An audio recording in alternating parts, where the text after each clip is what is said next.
tidak bisa dibuka, dikeluarkan peraturan menteri. Kecuali Sempurnalah semua. Tidak bisa kita kemana-mana. Kalau kita nggak punya duit gede, main di penegak hukum, pengadilan nggak bisa. Ya, udah kekunci. Udah kekunci. Inilah tempo nanti mungkin. Mari kita dukung. Ya, saya pun kalau kenapa nggak bisa ini selesai, ternyata dikunci. Sehingga saya sebagai ketua FKMTI mengajak teman-teman, karena kalau kita kemarin itu kasus yang ada di Jakarta Timur, di apa itu, yang BD ya, itu karena korban itu memang kuat, itu anggota FKMTI. Wes, duit ajar aja, wes itu korek semua, keluar, ketahuan tersangkanya. Tapi bisa dihitung pakai jari anggota FKMTI itu nggak semua begitu, bisa 1000 kali, cuma dia juga yang punya gitu, namanya Edi. Kalau enggak kita buktikan dengan bukti pidana 2 dan 2 itu ya, itu pemalsuan ya, 2 dan 2 ya, itu nggak bisa terungkap. Nanti BPN dia berkilah. Kami PP 24 dia datang, dia berkepentingan. Ya dong. Buta, kalau gitu ayo lagawakan, nggak bisa. Kami ada peraturan menteri nomor 11 tahun 2016. Jadi ini teman-teman. Makanya saya coba bergerilya menyadarkan semua orang bahwa ini kekunci. Pertanyaannya, kenapa peraturan pemerintah nomor 24 tahun 97 lahirnya? Kenapa? Pada saat 100 tahun sebelum Soeharto jatuh. Ada yang tahu nggak? Kenapa Undang-Undang Lingkungan Hidup tahun 97 lahir PP-nya pada saat Soeharto mau jatuh? Karena itu akan mau digantikan. Sebenarnya PP 24 itu 97 mau menggantikan Undang-Undang Pokok Agraria. Karena terlalu panjang prosesnya, udah peraturan pemerintah. Sadarkah waktu itu yang Pak? Enggak, saya yakin ini nggak sadar. Inilah hebatnya mafia bermain. Nanti kita korek. Kalau Tempo kan punya ini, saya kasihkan informasi. Nah, saya akan bantu juga siapa pemain utamanya. Nanti ketahuan siapa mafia tanah sebenarnya di Indonesia. Ini kita ungkit. Kenapa saya katakan itu? Safi'i Mu'arif menyatakan bahwa 80% tanah kita itu dikuasai korporasi dalam negeri, 13% oleh luar negeri. Safi'i Mu'arif ada itu. Kita ini cuma 7%. Sekarang saya tanya panjenengan, kalau nggak ada daratan, ada negara nggak? Nggak ada. Negara udah dikuasai mereka. Jur piye? Coba cek nanti dokumennya.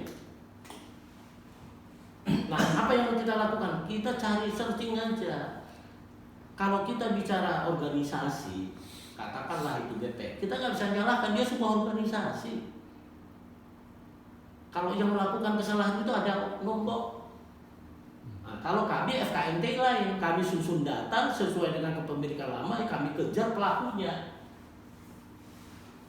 Dengan ada kolaborasi dengan Tempo ini ya bantu kami Pak, karena kami ini orang udah megap. Koreksi Pak, kita bukan orang Tempo. Mantan. Saya udah pensiun. Udah pensiun. Oh ya. Saya bilang.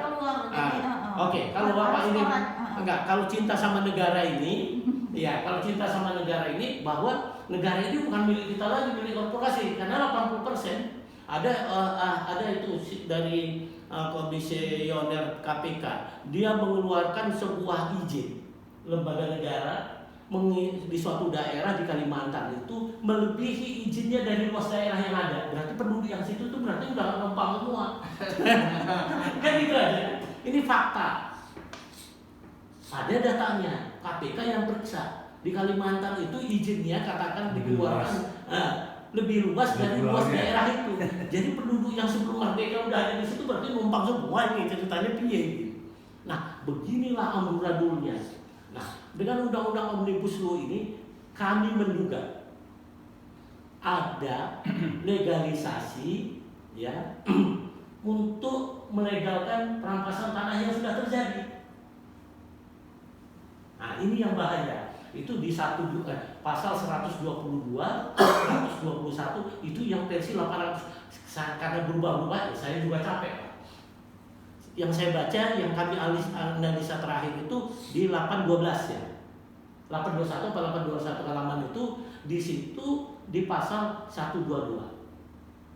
Masalah pertanahan. Nah, ini kita harus memang care ya. Tapi ada berita hari ini ya, JNN ya, beritanya sangat menarik. Nah, isinya begini. Nah, CNN Indonesia. Istana akui kekeliruan Undang-Undang Ciptaker yang ditandatangani Jokowi. Tadi, hari Selasa. Artinya apa? Ini harus kita dorong negara, jangan nanti penumpang gelap dikunci lagi di PP, Pak. Ini ada undang-undang PP-nya. Makanya kita FKMTI, kami mendorong negara, oke, kita harus masuk di sana. Besok ada iluni. Nanti Pak Agus, kita di PP-nya loh. Jangan nanti di PP itu dikunci. Sama dengan PP 24. Dikunci lagi di situ. Sekarang kita dorong bagaimana PP 24 hilang. Itu aja dulu. Kalau supaya kita dilepas. Kalau tidak, kami harus capek ngejar pidananya. Kalau BP tetap lepas tangan, aku tetap duduk. Mau kita apa itu nggak bergerak. Karena dipanggil penegak hukum pun dia nggak datang nggak masalah. Karena tidak ada undang-undang yang mengatur kalau dia dipanggil penegak hukum, kalau dia nggak datang, dia dihukum. Tidak ada.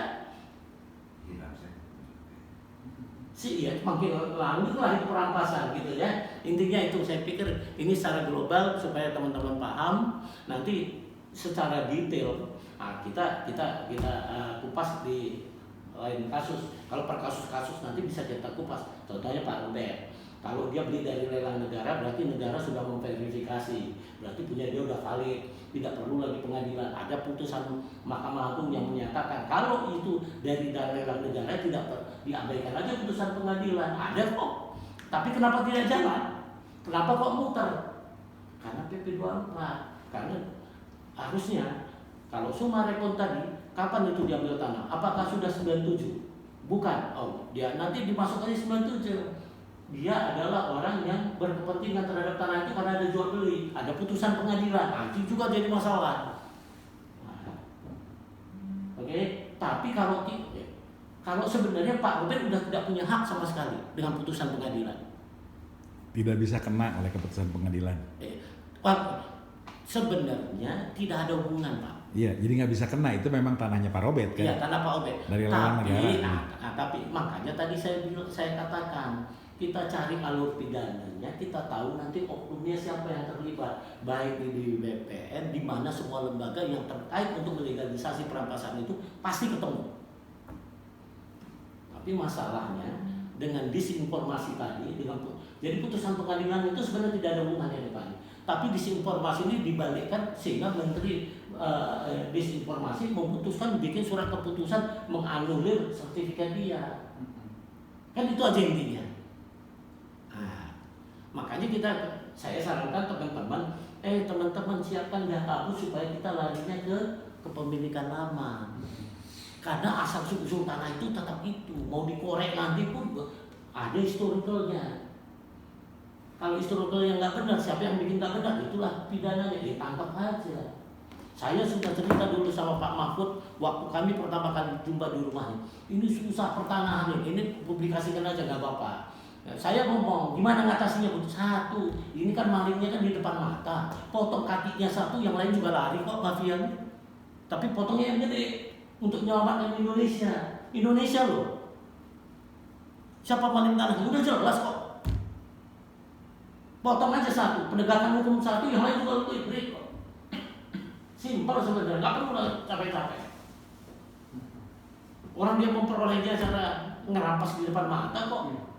Ada lagi nih, saudara kita namanya Pepen, tanahnya dia, tapi saya belum udah data, udah DPO dia, padahal tanahnya 16 hektar DP2. Apakah urusan itu saya juga nggak tahu.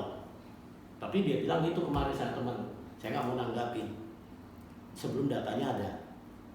Nah, dia yuk kasih dulu datanya ke gua lengkap. Kalau memang ada unsur kriminalisasi, oke kita publish saja dulu masyarakat. Karena kita tidak bisa mencampuri masalah hukum. Tapi kalau sudah sesuai dengan PP 10, buktinya sah, kalau dia tidak bermain juga, oke kita publik. Kan gitu aja, atas nama FKMT. Saya kira itu kurang lebihnya Maaf, ada pertanyaan, oke. Yang bisa saya jawab, saya enggak. Oke. Gini. Balik tahun 97, saya cuma ngambil 97. Oke. PP 24 Nah, 97. tahun 97. Jadi gini, kenapa itu tanah tahun 97 itu ya menjadi rahasia negara lainnya? Tanah ini adalah rahasia negara. Itu kekayaan negara. Jadi dipercayakan kepada lembaga negara. Jadi memang rahasia negara. Jadi nggak sembarangan orang dikasih. Itu yang pertama. Ada benarnya juga, kita ngomongnya yang harus yang positif aja ya. Itu yang pertama. Yang kedua, pada tahun 97 itu mulai banyak tanah tumbuh. Tanah tumbuh itu gini. Biasanya itu di pantai. Kalau di daratan, situ-situ tuh yang ditutup. Ya, itu baru. Dulunya nggak ada. Ya, di Jakarta banyak. Dulu ada berapa situ, kalau yang tetap ada kan situ Lembang, kalau di Menteng. Tapi di Jakarta Rawa Badak apa segala macam ditutup tuh. Ya, yang bisa nutup siapa? Yang bisa nutup biasanya oknum pemerintah yang kerja pada saat itu. Diuruk. Ya, diuruk. Karena tumbuh lah istilahnya. Oknum pemerintah, lurah, ya orang-orang pemerintahan diuruk tuh. Oleh sebab itu mungkin itu maksudnya. Ya, jadi ada 4 jenis pasca merdeka, ekendom segala macam tadi, ya, tanah adat, yirik, sama tanah tumbuh. Reklamasi itu tanah tumbuh. Fluid yang ke sana itu tanah tumbuh. Itu tanah tumbuh. Kalau yang di daratan, situ-situ yang yang bekas Belanda dulu itu diuruk. Kali inspeksi segala macam itu diuruk-uruk, itu baru. Ya. Apakah sengketa? Pasti sengketa. Ya. Pasti sengketa. Ya, pasti sengketa. Karena apa? Sengketanya siapa sama siapa? Ya oknum pemerintah yang udah pensiun. Ya, sama yang tadi pengembang-pengembang baru, pengembang yang baru tumbuh.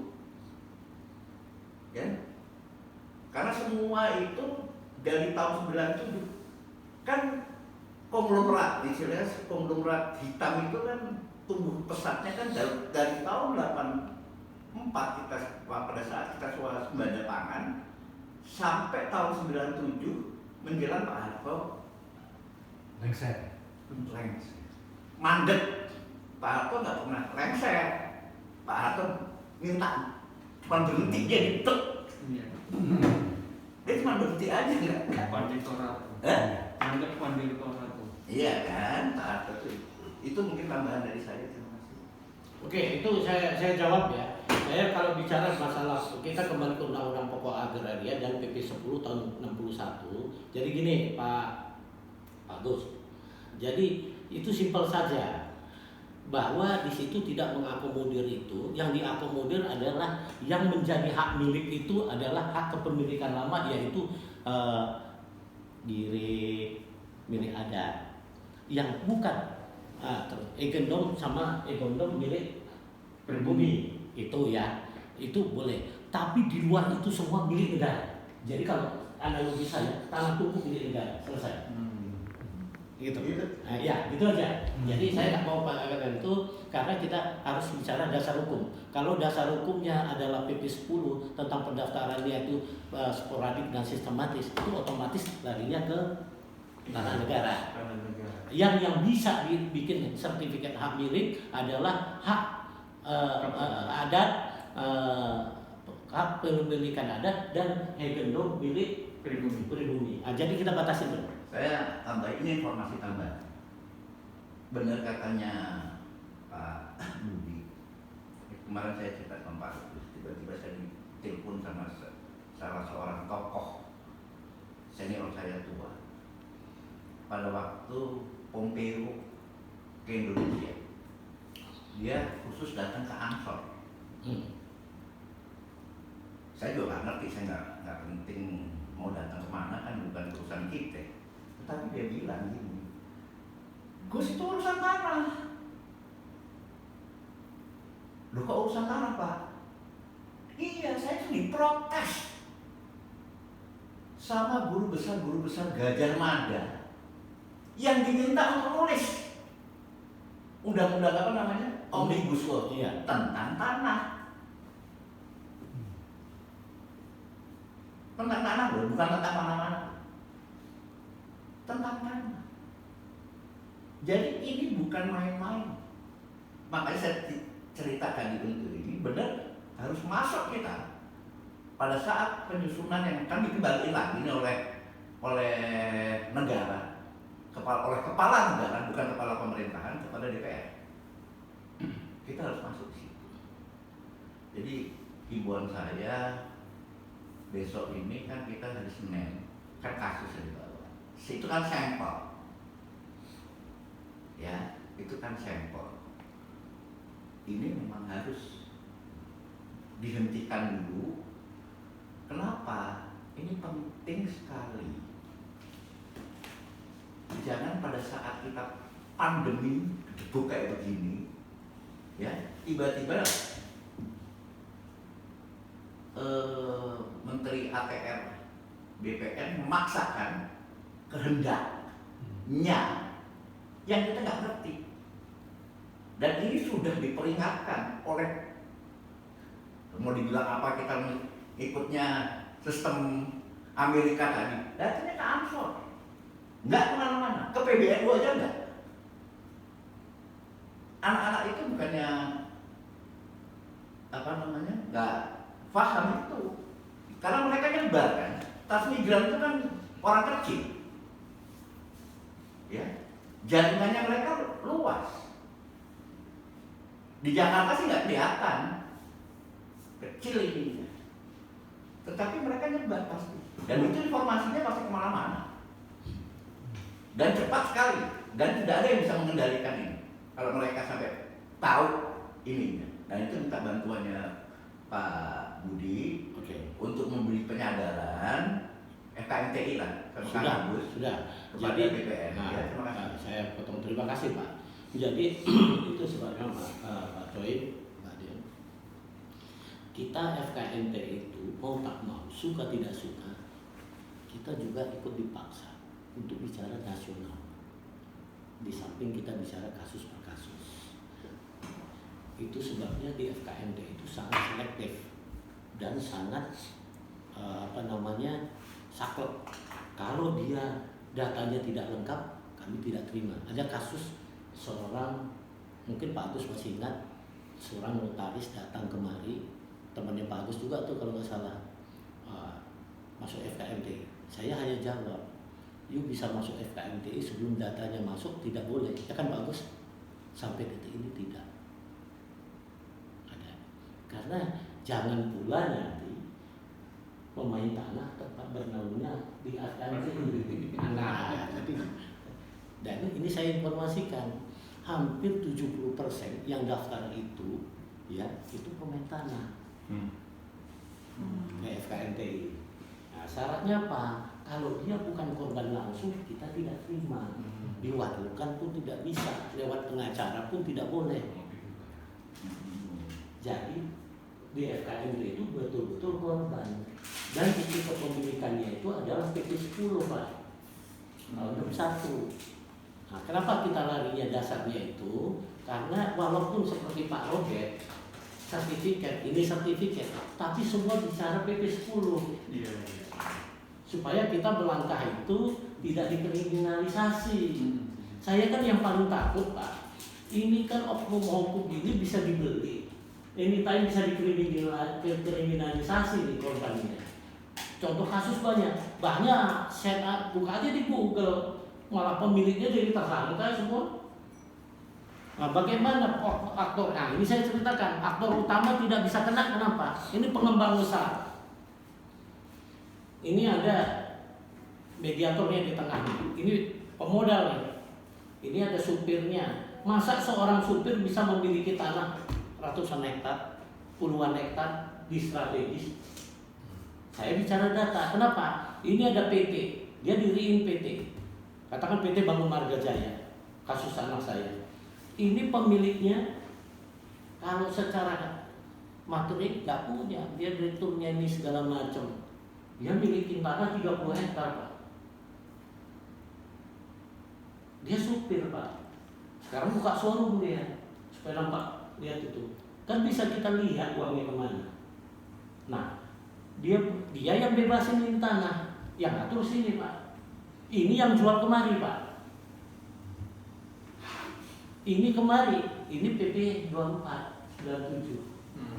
Dasarnya. Iya, sempurna, Pak. Ini ribut, ketemu sama ini, langsung dipidana, Pak. Udah tahu kan polanya? Saya ulangi lagi ya. Ini tanah. Ini ada supir nih. Ini ada bos. Ini berafiliasi nih.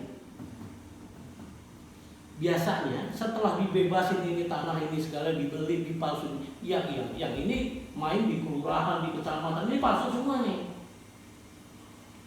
Ada PT, yang masukkan PT, yang bertanggung jawab direkturnya sama komisarisnya. Ini yang jadi korban, Pak. Ada PT ini dibelilah sama ini.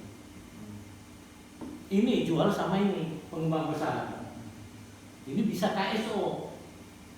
Pertanyaannya, waktu saya palsukan ngambil tanah yang ini, ada nggak PPHP? Jadi gampang maksudnya sebenarnya kalau penyidik mau. Ada jodoh tidak ada, Pak. Ada bayar, Pak. Itulah kerugian negara, Pak. Karena dia, nah kalau bertarung di pengadilan pasti menang, Pak. Dia punya duit, dia punya data. Perkara datanya palsu itu urusan lain. Main lagi dengan oknum pengadilan. Bicara duit semuanya. Itu sebabnya nggak pernah berkutik yang nggak punya duit. Tapi kalaupun sekarang dia kalah, kalau kita buka lagi datanya, itu pasti terbuka, ketahuan semua. Maksud saya, kita FKMTI mendorong dibikin ad hoc presiden untuk menyelesaikan pertanahan ini. Kalau kita bentuk ad hoc, apapun itu, jangan melibatkan institusi lain. Seperti BPN. BPN itu hanya kalau minta data dikasihnya data, dia tidak berkutik. Ahli hukum semua meluruskan. Oh, dulu yang meng-ACC ini siapa ini orangnya? Udah meninggal, nggak apa-apa. Juru ukurnya siapa? Masih hidup. Jadi kepala atau sekarang? Kau sini kau. Kau dulu dosamu ini selesai. Cukup 2-3 kasus itu BPN itu lempeng semua itu. Semua lempeng kok.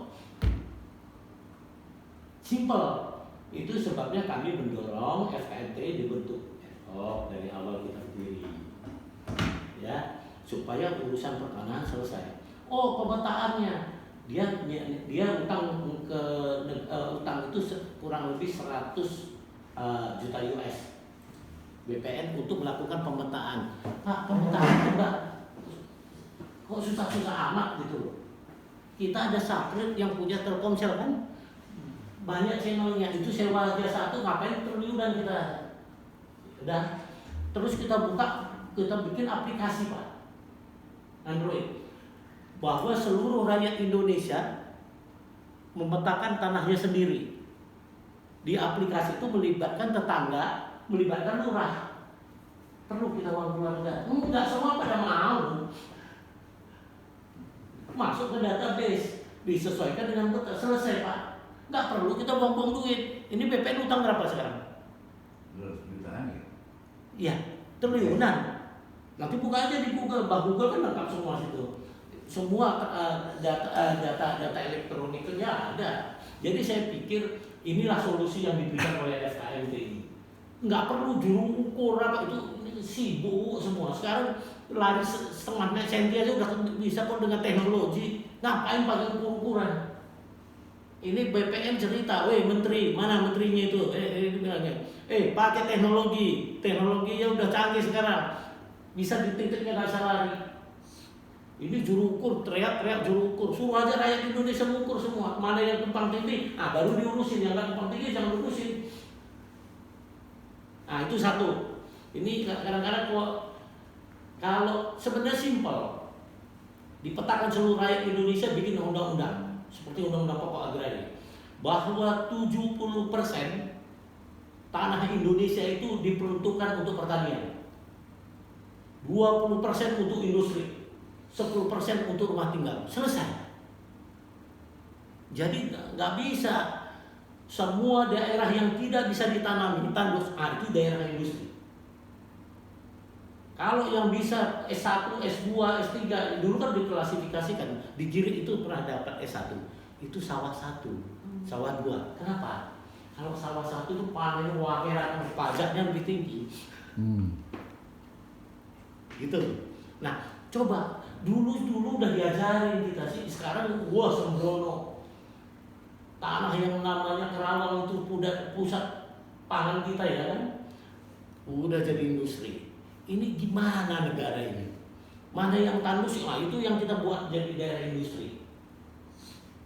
Kita buat atur pemetaan. Nah, ini kontribusinya KMT ini ya, pemikirannya.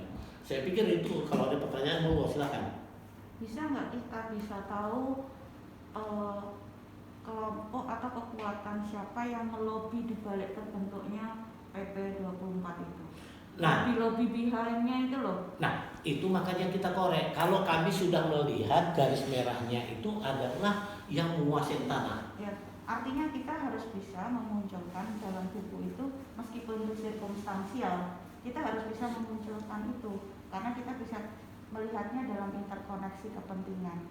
Kemarin sudah saya bicarakan waktu pertama ketemu. Sebenarnya ini sudah masuk ke dalam poin-poin pembagian, kita sudah bicarakan, yaitu berbasis traceability ya, itunya. Jadi nanti story-nya seperti itu kita jalankan. Nah, dengan traceability itu sebetulnya ya kita tahu asal muasalnya itu di origin of itunya. Jadi makanya kalaupun ada strategi pembengkokan atau apa, itu yang perlu kita nanti jelaskan, meskipun itu buktinya sirkumstansial, yaitu kepentingan itu tadi, sehingga kita bisa tahu bahwa lahirnya produk hukum itu istilahnya nggak mak bedunduk kan gitu kan? Gitu. Oke, saya jawab. Sampai sekarang secara by data itu belum, saya belum dapat. Tapi kita hanya lihat, oh kenapa kok bisa begini? Kenapa kok kita kemana-mana mentok? Nah, kita hanya baru dapat alurnya, tapi pelaku itu siapa belum?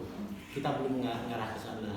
Karena itu butuh investigasi yang betul-betul tajam. Jadi saya pikir nanti kalau kita ada dana kita sama-sama.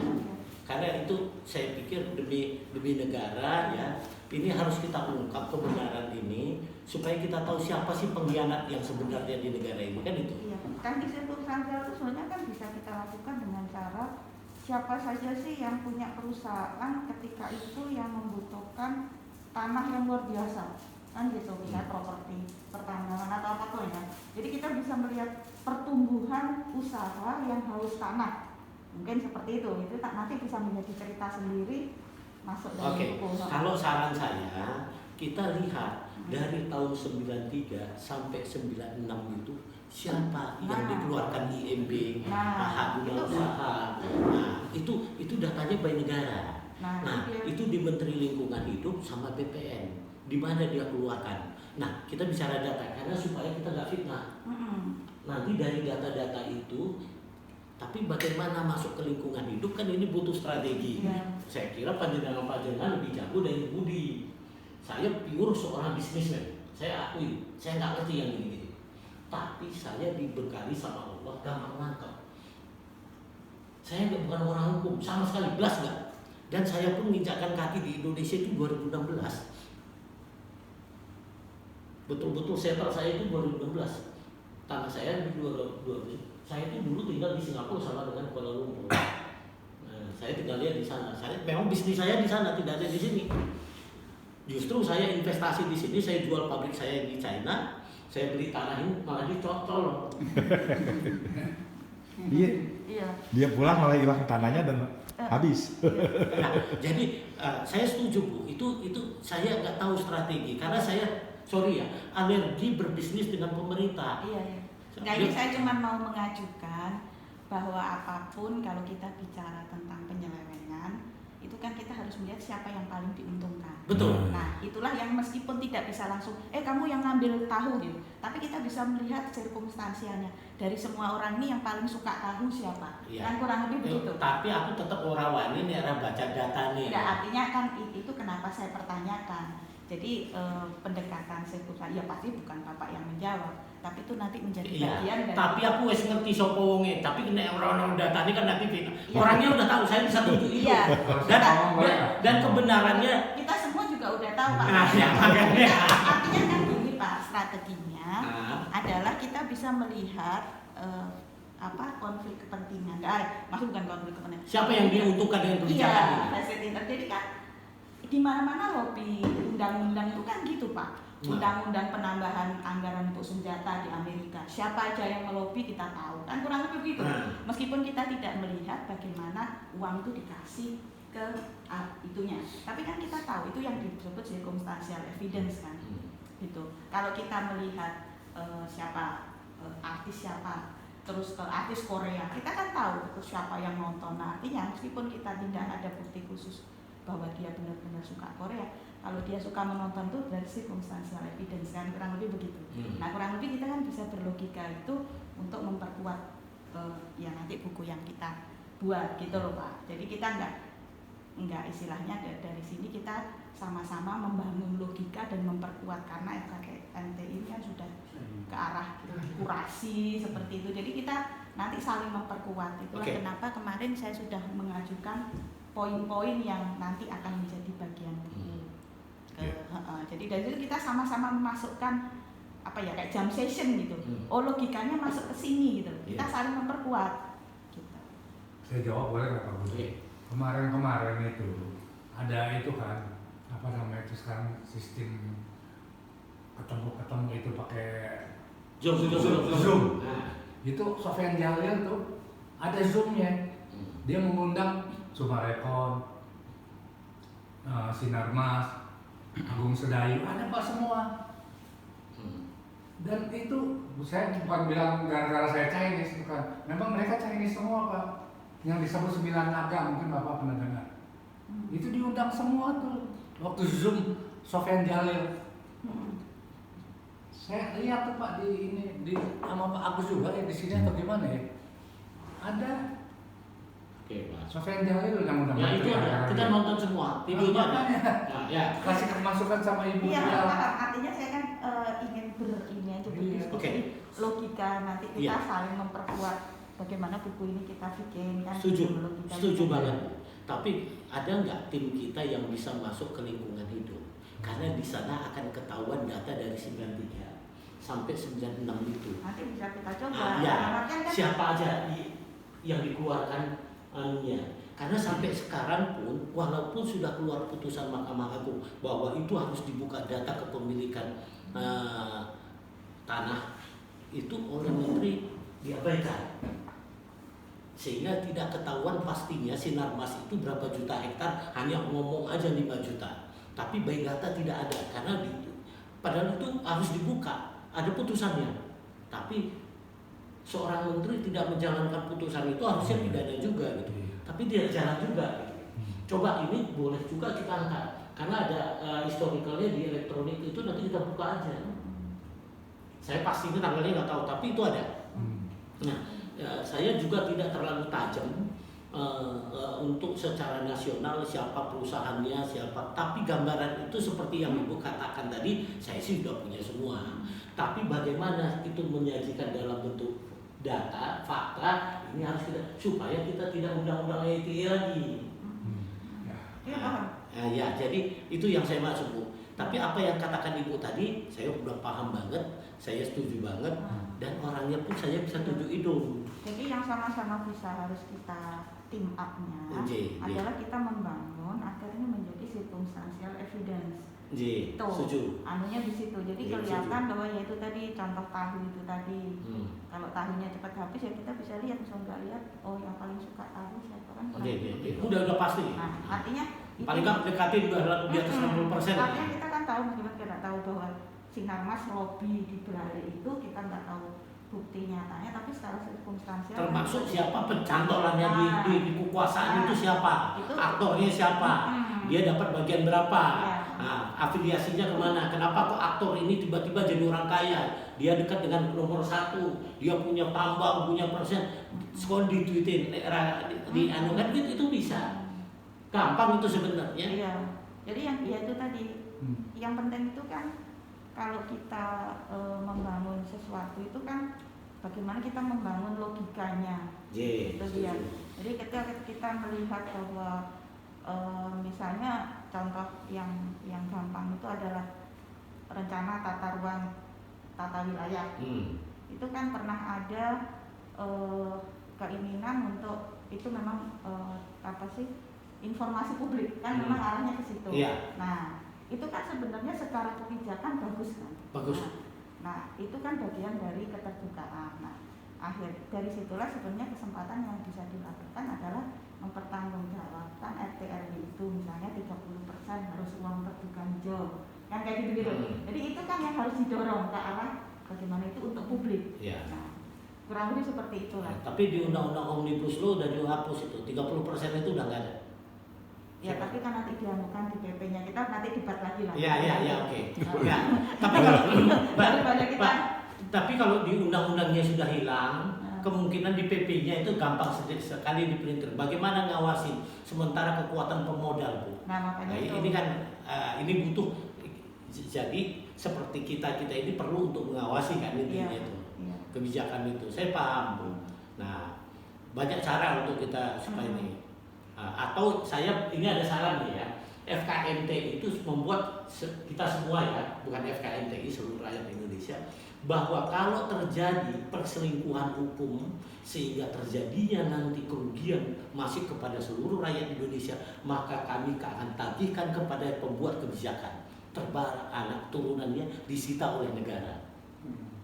Saya ulangin ya, coba kita inikan supaya pengambil kebijakan itu takut. Nah, nanti aku sama Mardiku, aku akan suarakan. Sini suarakan, semua suarakan. Jadi siapapun pengambil kebijakan yang menyebabkan kerugian rakyat Indonesia, maka akan dilimpahkan kepada dia sama 3 generasi ke bawah. Diikat dalam undang-undang.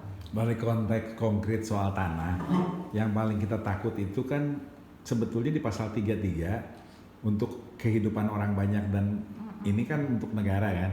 Nah yang ngeri itu yang Pak Budi bilang tadi, kalau kita bicara langsung implementasi, si pejabat yang sementara ini main kasih konsesi, entah itu mulai dari gara-gara pilkada, gara-gara pilgub, kemudian pileg apa pilpres, atau di pejabat kan bisa kasih konsesi. Begitu ini dikasih konsesi kemana-mana kan habis.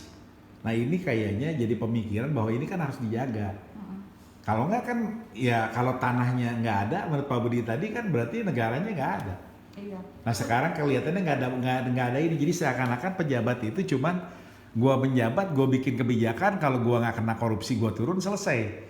Nah kalau kebijakan yang menyengsarakan gimana gitu ya Pak Budi? Iya. Dihukum selama 3 turunan. 3 turunan. Itu. Pejabat tersebut Sebab 3 turunannya dan tidak ada hilang hak politiknya harus. Dan itu di buku nanti bisa masuk yang Iya. Untuk mencegah ini. Ini kita bisa mencegah. Bagaimana oligarki itu betul. Coba. Jadi sebenarnya kita tinggal masuk-masuk. Jadi yang kaya sekarang nanti bagaimana disita oleh negara. Bikin dalam bentuk undang-undang. Kalau disita oleh negara ya, tetapi kalau tidak boleh memiliki hak ini. Enggak apa-apa. Dari itu. Sedih, enggak apa-apa. Yang penting daripada dia kita butuh. Oke. Itu satu hal. Saya boleh bertanya ya? Iya. Yang soal menarik. Ini kalau saya bertanya berat. Jadi, Enggak, terkait dengan PP 10/1961 yang sistematis yang tanah itu mesti didaftar ya, oleh negara, tetapi tadi disebutkan tidak dilakukan.